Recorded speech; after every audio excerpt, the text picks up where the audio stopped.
Hello everyone and welcome to Caroline's Craft Tree. Today I just wanted to share with you the second in the series of Keep Me in Stitches. The first one we did the straight stitches.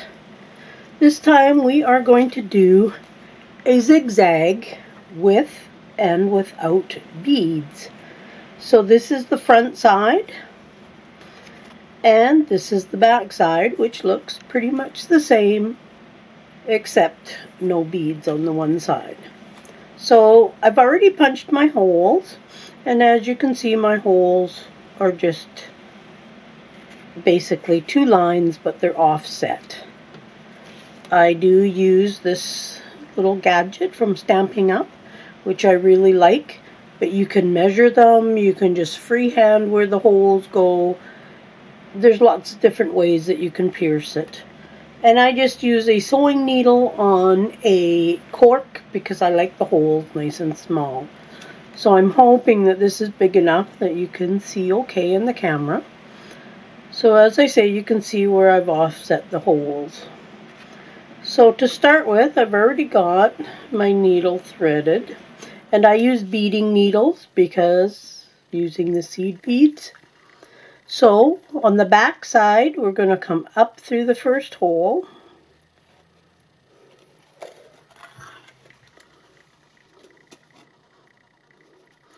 And then we're going to go down the second hole. So we end up with just a little line like that. Then on the back, you come up the next hole.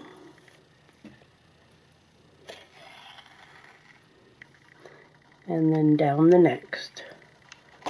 So we're going to end up with a line of lines like that. And basically you're going up and down them, up and down them, up and down them.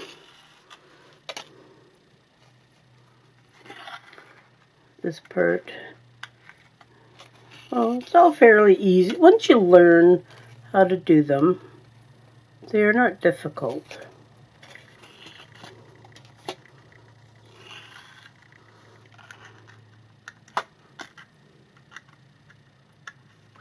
And I do it this way because then it's the same on both sides when I'm done.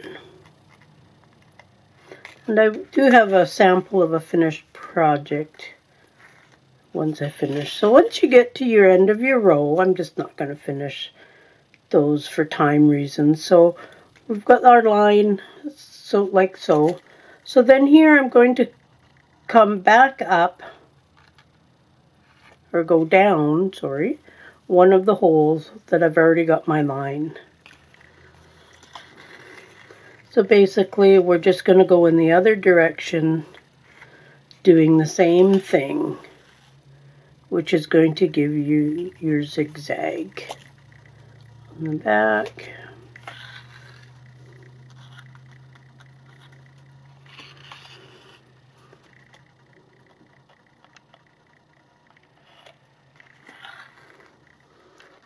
And the same thing up and down.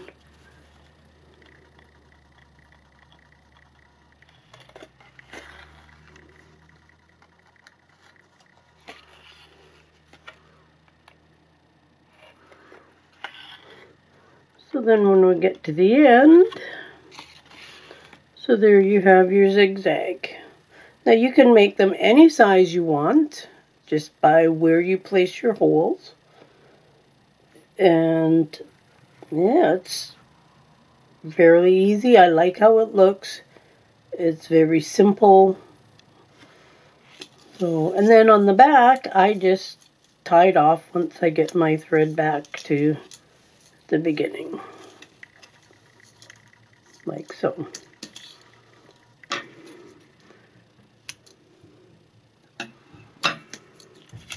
So there is your back, and there is your front. Other than the knot, you can't really tell which is your front and which is your back. So now for the beads, I will show you how I attach them. So start off, coming from the back to the front in my first hole. And this is the same as without the beads. I'll just do a few stitches here just to give you an idea. You can see it's up one and down the next one.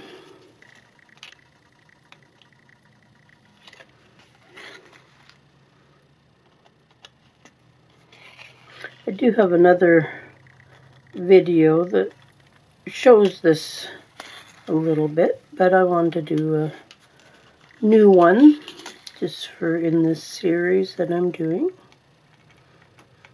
I haven't decided yet what's going to be in series 3 because I have quite a few different stitches that I'm trying to come up with.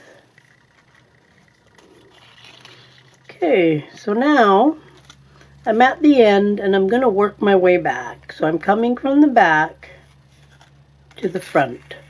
So when I bring the thread up here to the front, I just pick up one seed bead. Mind you, I have done with 2, 3, 4 seed beads. And then I go back down. And that puts your seed bead on the front of your work. And then come back up. And when your needle is on the front side, pick up some seed beads. I'm going to pick up 2 this time, just so you have an idea of what it looks like with more than one. So there it is with 2.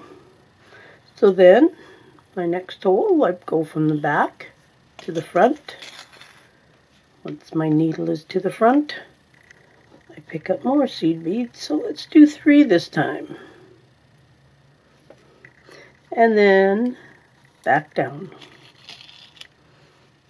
And there it is with 3 seed beads. You could use other kinds of beads. Seed beads are still fairly flat, so they don't add a lot of bulk. I have done it with what they call a bugle bead, which is a longer, just a long skinny bead. So again, my needle's to the back. Put it through to bring it to the front. And pick up my seed beads. I'm going to do 2 this time. And there we go. And then again, bring the needle up from the back to the front. Add my seed bead. Go back down. And just to finish off that row, I'm just going to come up and go back down. And again, when I get to the end, although here I tied mine off there, so I used my same thread. But you can also just do a couple half hitches in one of your circles. And I usually always just put a little dab of glue just on my knots, and that just stops them from coming apart too easy. So let's just snip that off so we can see what we're doing. So again, there is the zigzag. There is the front with and without beads.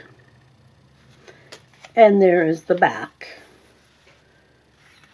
Once I've trimmed all those up, it's going to be a lot harder to see. And I do like my stitches, so they look good on both sides. So this is a journal that a page from a journal that I'm working on right now. And here you can see I've actually combined the zigzag with the straight stitch in 2 different colors.